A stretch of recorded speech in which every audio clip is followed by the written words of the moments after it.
For I know the plans I have for you, plans to prosper you and not to harm you, plans to give you hope in a future.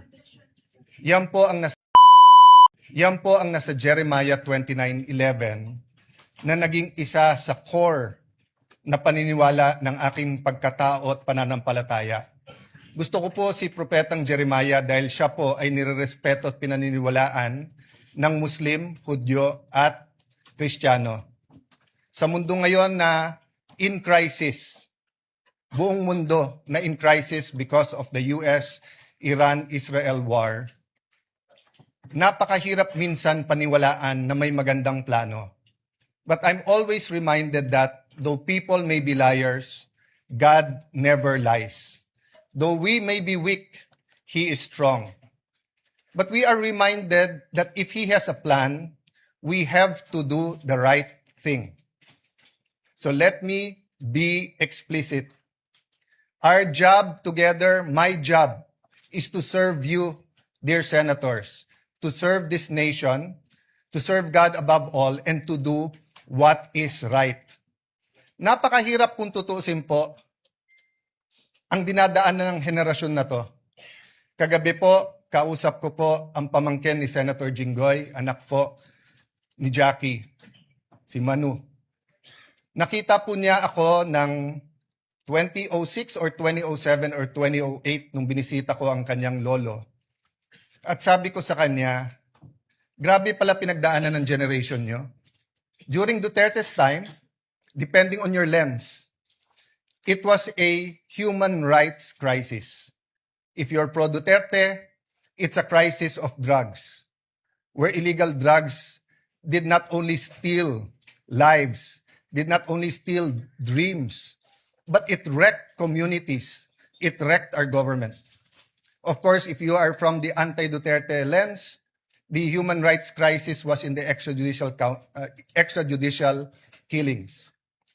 But after enjoying almost 9 years of unprecedented economic prosperity during the Aquino time to the Duterte time, inabot po tayo ng pandemic. So from the human rights crisis to a health pandemic crisis. Naglilift pa lang ang COVID, nangyari na po ang Ukraine-Russia conflict. Sa mundo na mga kabataan na to ay naniniwalang hindi na posible ang World War III, ay suddenly may major conflict in the West. And then you fast forward. The crisis of the Philippines when it comes to corruption and flood control. The biggest corruption scandal in our country. Hindi pa ho tapos yan, nangyari yung Iran, US, Israel. And then, our young people have to face the prospect of a changing world through AI. And while we are worrying, leaders around the world in Canada, India, US, Australia are excited of AI. They said that it will bring in a new wave of millionaires, billionaires. It will bring in high-quality jobs. Pero tayo po ba'y naghahanda na? We might not feel the crisis here in the session hall. But our people, may it be the Grab drivers, the tricycle drivers, jeepney drivers, yung maliliit na kalendriya, yung mga beneficiaries ng 4Ps, ramdam na nila. So nung kinamayan po ako ng former Senate President Zubiri, sabi niya, hindi siya naiinggit sa trabaho dahil mahirap po ito.